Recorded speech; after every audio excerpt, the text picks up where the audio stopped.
For this San Antonio Spurs team, if the Knicks get a couple more stops. Wemby with the three, nails it. And Mike Brown wants timeout. What does the $7 big deal meal get you at Sonic? Hello, everyone. Good evening, and welcome in to the Athletics Podcast. Good morning. I'm sorry about that. It seems like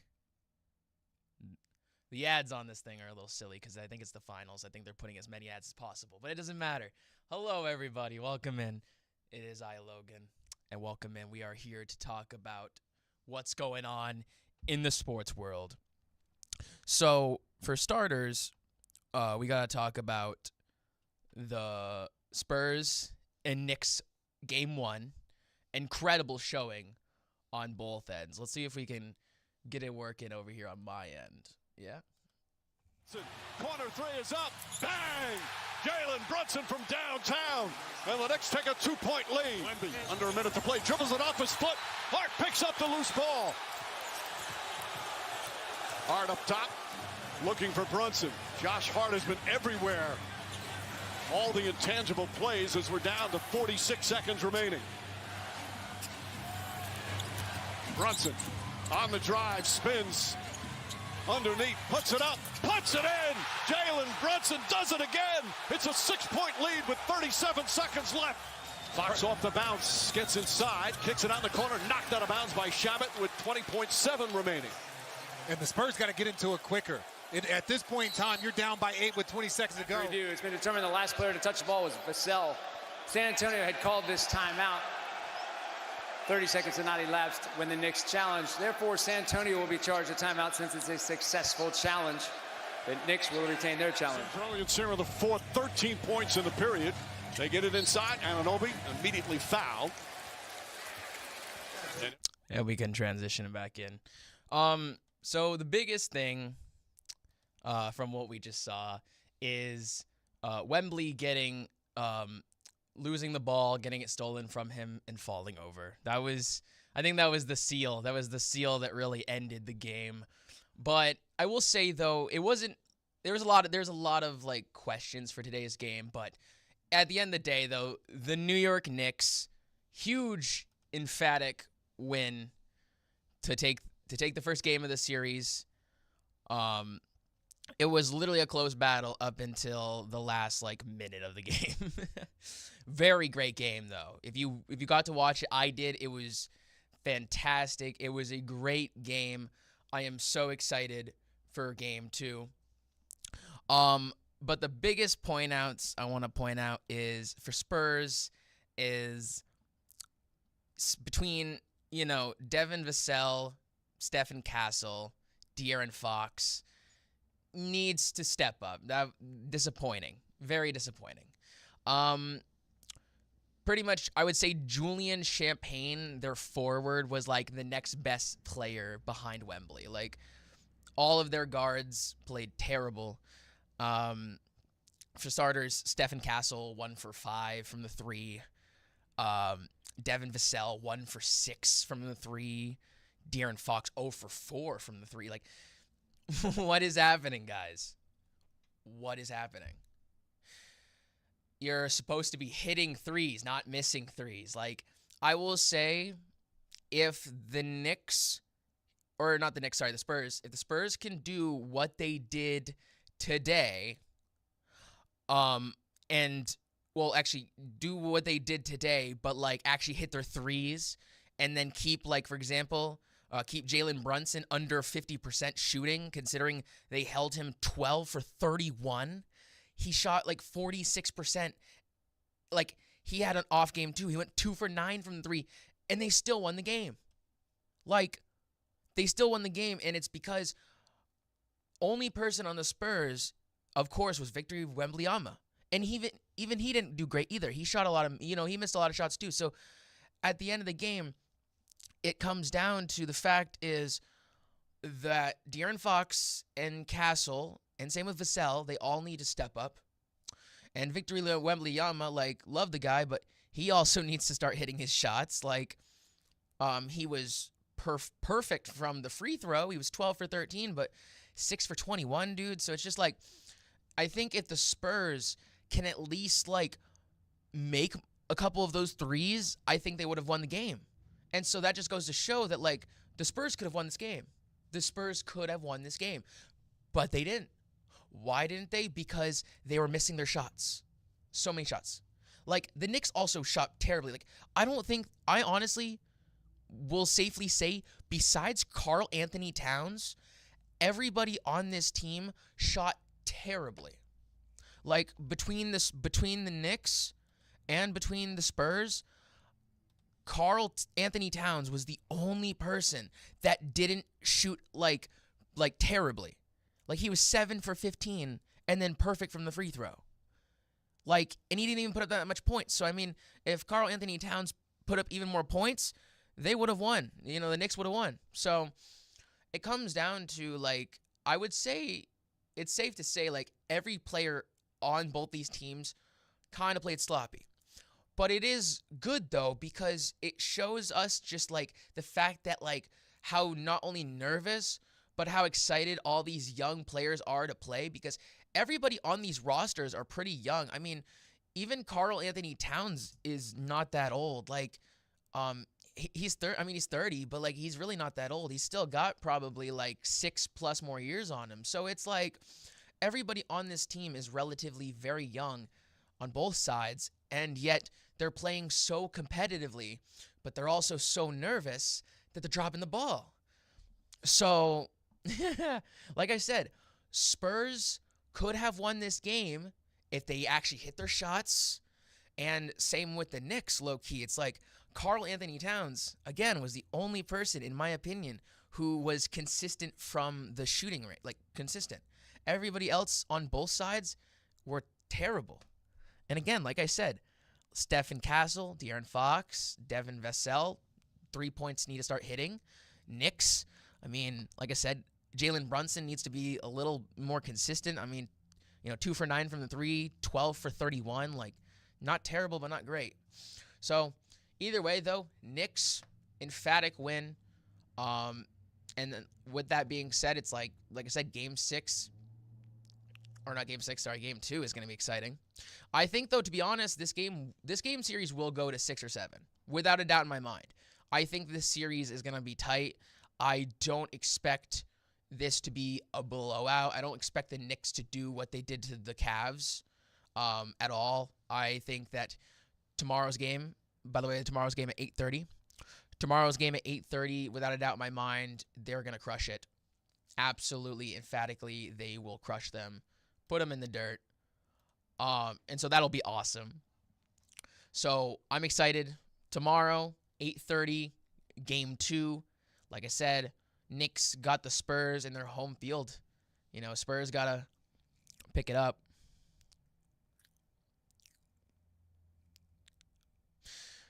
What was I going to say? I'm sorry. Anyway, now I want to transition, though, for fun. I want to transition from the basketball to the Mountaineers, as the title you're reading when you're watching this. The Mountaineers are starting up Sunday the 7th, first opening night for them. Huge game. I'm excited. I hope you're excited. The start time should be 6:30 p.m. 6:30 p.m. Sunday at the Fitch High School. I think they're going to kill it. Like I said, I'm excited. I think the Mountaineers are going to be great this year. I'm really confident in their teams this year. They also have a game, though. They do have a game today. They technically have a game today, but it's not the home opener just yet. Home opener is Sunday the 7th at 6:30 p.m., where they face off against the North Shore Navigators. The North Shore Navigators at 6:30 p.m., followed up with the next day, Monday. They also have a game, by the way, against North Adams Steffel Cats, same time, 3:30 p.m., same location, the Montpelier Recreational Field. Followed up with with a couple away games The next big home game will also be Saturday. The Mountaineers will face off Saturday the 13th against Bristol Blues at 6:30 p.m., same time. Followed up with Sunday at 4 p.m., they have a game against the Ocean State Waves. Ocean State Waves. Then they have also another game Wednesday the 17th against Upper Valley Nighthawks. So those are the next upcoming games for the Mountaineers. But like I said, June 7th, this Sunday at 6:30 p.m. is the first home opener against the North Shore Navigators. So congratulations to the Vermont Mountaineers.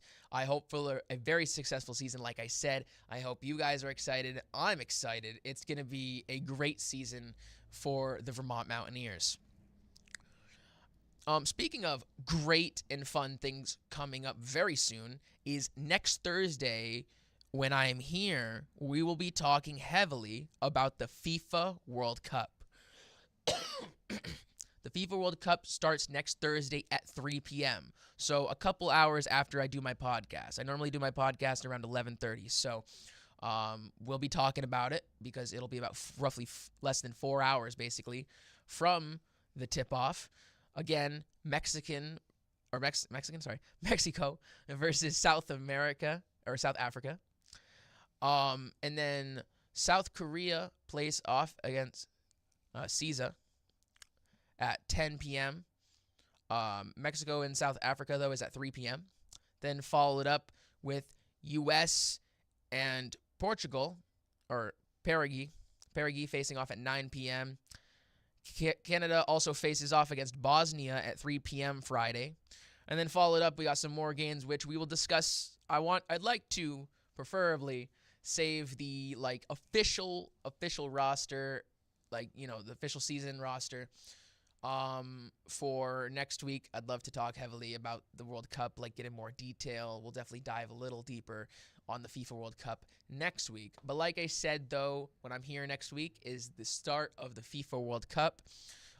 It's going until July 19th, which I'm going to keep you covered with the entirety of it for the rest of the month, including all of July up until it's over.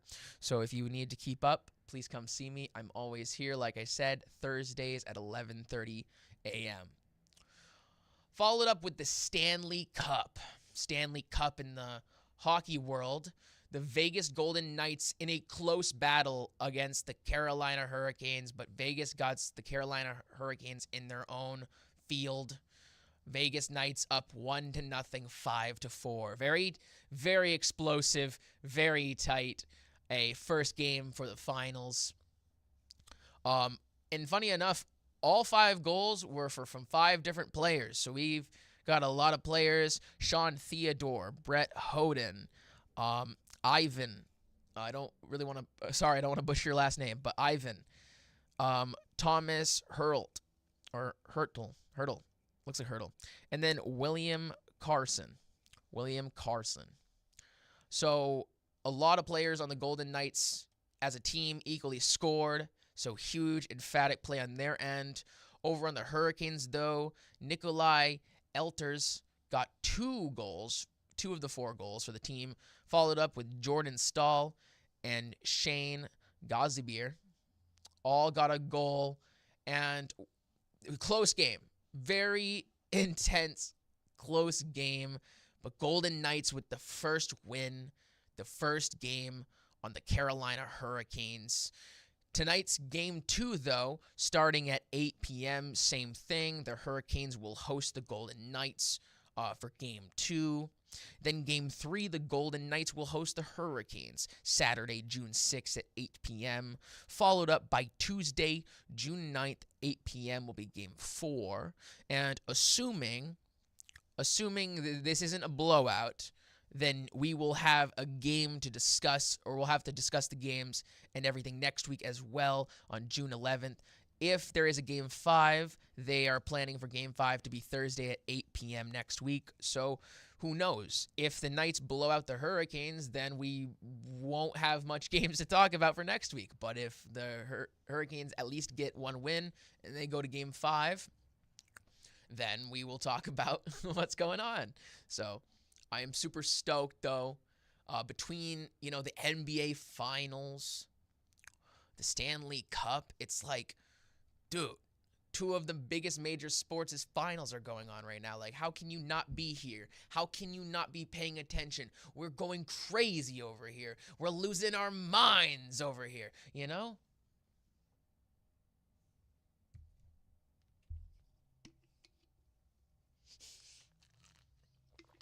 I'm sorry, that was funny. Probably was a lot funnier in my head. Anywho, Stanley Cup, Knights, Mountaineers, FIFA World Cup. Like, we got so much going on. You got to be here next week. Thursday, June 11th, next week. It's going to be busy. We're going to be busy. So I hope to see you next week for that. Followed up in the NFL world, though, we have two big trades. One of them is being the most obvious. The absolute world is going crazy right now over the Cleveland Browns trading 3-time NFL Defensive Player of the Year straight, by the way, Myles Garrett to the Los Angeles Rams in exchange for young talent Jared Verse, a 2027 first-round pick, a 2028 second-round pick, and a 2029 third-round pick. So 3 future picks for the Browns. So question is, there's a lot of questions, and I'm going to break them down. Is this a good trade for both teams? I think the answer is yes, because I will explain.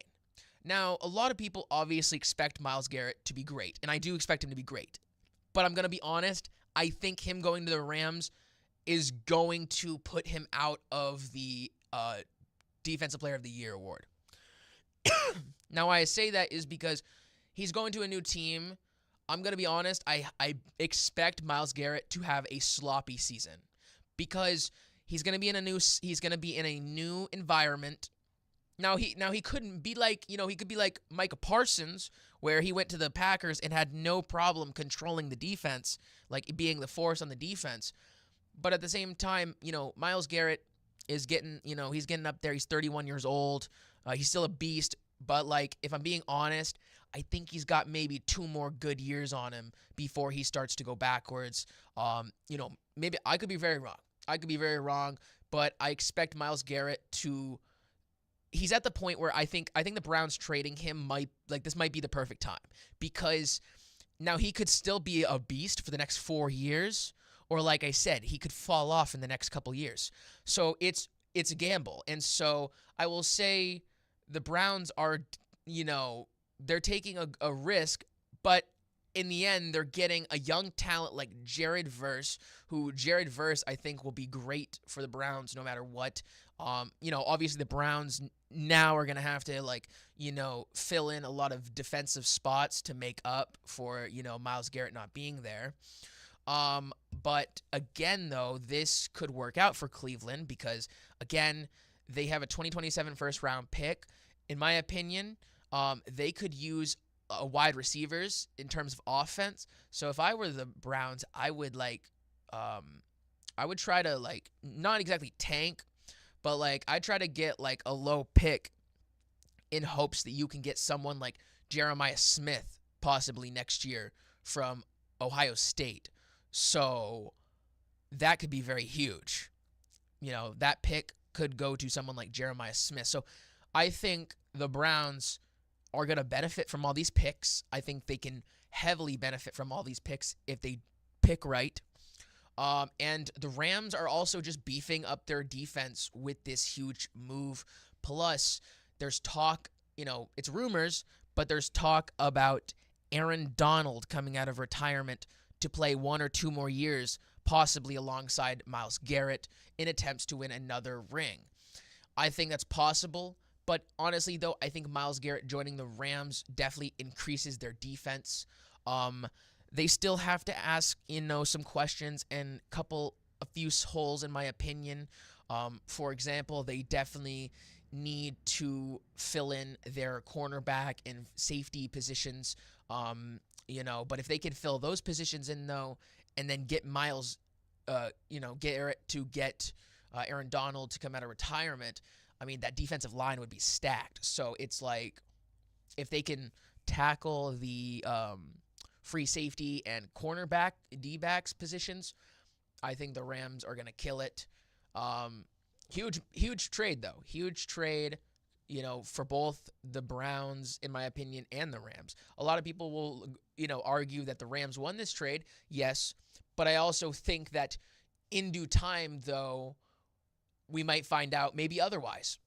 Because like I said, they just gave up a 27 first round, a 28 second round, and then a 29 third round. The 29 third round is probably not as valuable, but you definitely are losing value by giving up not only your first round pick, but you're also giving up your 2028 second round pick, which is also kind of huge in my opinion, because again, that can the Browns can benefit from that.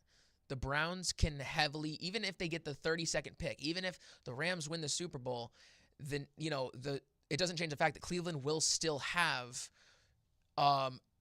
two first round picks next season.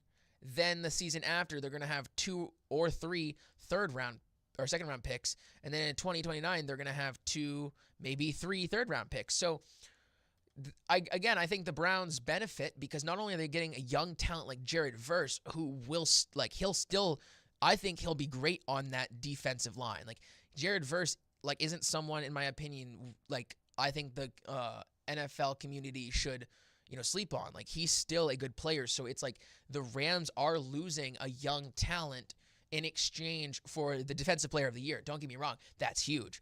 But again, though, it's like he's at the age where it's like, is he going to be good or is he going to be terrible? Is he going to just flop over like a fish? That's the questions hopefully that we'll see or get answered by halfway through, if not the end of next season. So huge move on that. Over in the New York Giants, they sign OBJ, Odell Beckham Jr., to a veteran's contract of $1.3 million for 1 year.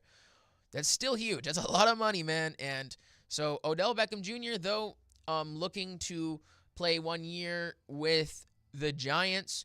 Now, I think he'll be a great slot receiver. I think he'll be a great slot. I don't see them. He won't start. He definitely won't start over Nabbers. And I think between, with Robbins, how Robinson played last year, I think, like I said, I think OBJ would be best off as a slot. I think putting him in the slot position would reward the Giants heavily. But the beauty of this whole contract is this is the definition of a low risk, high reward for them because they are not losing any money. They're losing little to no money. And they're also getting a player that could help them. He could be really good or he could be just absolutely terrible, and then he might retire. He might retire, play this one last year with the Giants and then be like, all right, guys, I'm done. But even so, though, congrats to the Giants and OBJ. I think putting him with Jackson Dart, Cam Skattebo, Mike Nabbers, and more is just huge. It's huge for the Giants. They're coming into this season with a very mysterious team. There's a lot of questions of with Cam Skattebo and Mike Nabbers coming back, will they be really good? Will they be bad? I think they'll be really good, though. I think Cam Skattebo is going to be coming back just fine. And I think Mike Nabbers should be ready to go too. So for the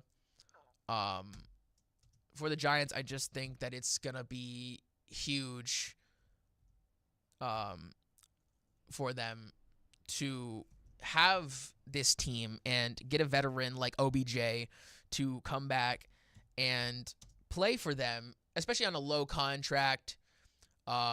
And just having them ready to go. Like I said, Cam Skattebo will be ready. The young talent will be ready to go. And so I'm excited for the Giants. I think between the Giants, they'll have a good season. Rams, well, my opinion. Screw the Rams, but it's all good though. It doesn't change the fact though they're still gonna get dog walked by the Seahawks and the 49ers. It's just gonna happen. Speaking of football though, we're gonna talk about a little bit local football here with the Vermont Ravens. The Vermont Ravens. We're looking at the official roster for this team. Very excited for them to get started in mid-June. We'll look out for their schedule as it gets closer. We got some good players on this team, though. Abid, number 2, who is the quarterback and defensive back, playing out of Burlington. Akeem Williams, coming out of Burlington, running back. Another quarterback, Andrew Knapp, Milton, Vermont. Let's see here. We got Kenny Phillips, wide receiver. Brett Walton, defensive back. Cooper Simmons, another quarterback / wide receiver for the team. Fred Graves. Casey Pate. Michael Melvin, running back. Tight end Alex Dickinson. Chris Reeves. Anderson Sannon out of Randolph. Kevin Keeling, offensive lineman. We got Dan Paul Winters, offensive lineman. Lloyd Williams. Chris Emmons. Chris West Jr. Zachary Hayer. Jamal Jacobs. Heath Armstrong. We've got a lot of big boys. I'm excited. Tall, good, just strong-looking players. I am so excited for this roster. I'm so excited. I'm excited. I would love to go. I'm excited to check out this team. They look fantastic. So, like I said, congratulations to the Vermont Ravens. I hope for a very successful season for you guys. Let's get it. It's going to be a great year on that end. Also, tonight, we have another major event going on tonight here in Vermont, and that is Thunder Road tonight. Thunder Road, the Super Thursday, and Ness New England Super Modified Series, all happening today at June 4th. If you're not familiar, you can go on the thunderroadvermont.com to get not only tickets for the event, but also get information on the event happening today, Thunder Road, June 4th. So it's going to be busy. Traffic is going to be crazy tonight, so the good thing I'm going to be in. I hope for a successful night, though, for Thunder Road. People, if anybody's going, take some pictures, send them my way. I'd love to see some of these modified supercars. So let's go Thunder Road, like I said, tonight, June 4th. You can find out information on the official website. And with that being said, ladies and gentlemen, thank you so much for being with me here today on the Athletics Podcast. My name is Logan Luce. I appreciate your time with me this evening on a beautiful Thursday. Yesterday was fantastic. Today looks gorgeous. If you haven't gone outside, go outside. Have a fantastic day. Have a great week. And please be here next week, June 11th. We have so much going on, so much to talk about. I'm excited. I'm very excited. I hope you are excited. And with that being said, thank you so much for being with me here today. This has been Logan in the Athletics Podcast, signing off. Goodbye, everybody.